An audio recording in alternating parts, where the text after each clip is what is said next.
2024 সালে যারা মামলা খেয়েছেন এবছরের রাশিফলে আপনাদের জন্য রয়েছে সুখবর। শুরু হয়ে গেল 2025 সাল। নতুন বছরে কি কি চমক অপেক্ষা করছে? আপনার জীবনে সুখ, শান্তি বা উন্নতির বার্তা নিয়ে আসছে কি নতুন বছর? আমরা জানব আপনার রাশিফল অনুযায়ী কেমন কাটতে চলেছে 2025 সাল। আসুন জ্যোতিষশাস্ত্রের আলোকে দেখে নেওয়া যাক এবছরের পূর্বাভাস।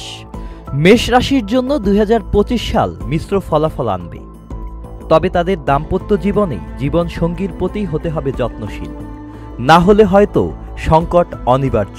2024 সালে যারা মামলা খেয়েছেন অথবা তারও পুরনো মামলা, তাদের জন্য মেষ রাশি এনেছে সুখবর।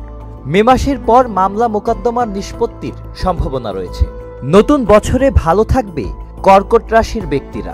আর্থিক দিক থেকে বিশেষ উন্নতি হলেও জীবনের কোনো বিশেষ সমস্যা থাকলে সেটি থেকে মুক্তি পাওয়া যাবে।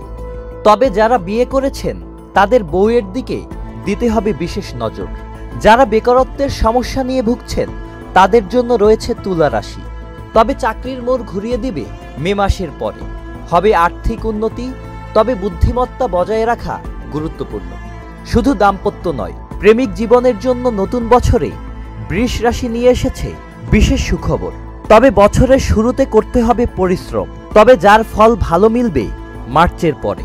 মিথুন রাশির জন্য 2025 সাল আর্থিক উন্নতি হলেও দাম্পত্য জীবন নিয়ে সাবধান। মে মাসের পরে বৈবাহিক জীবনে আসতে পারে নতুন কিছু পরিবর্তন।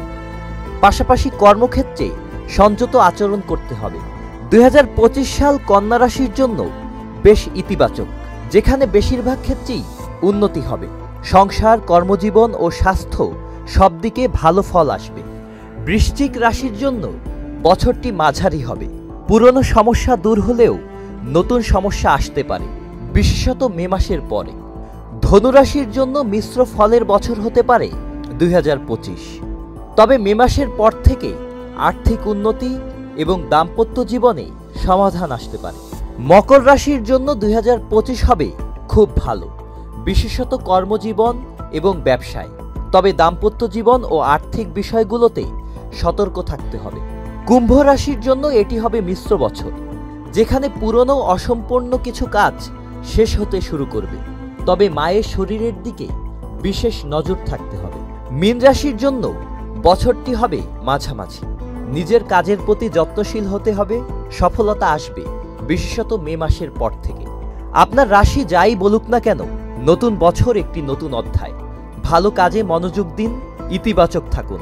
মনে রাখবেন, কঠোর পরিশ্রম ও আত্মবিশ্বাস সব বাধা অতিক্রম করতে পারে। Sajid Abdullah, channel I.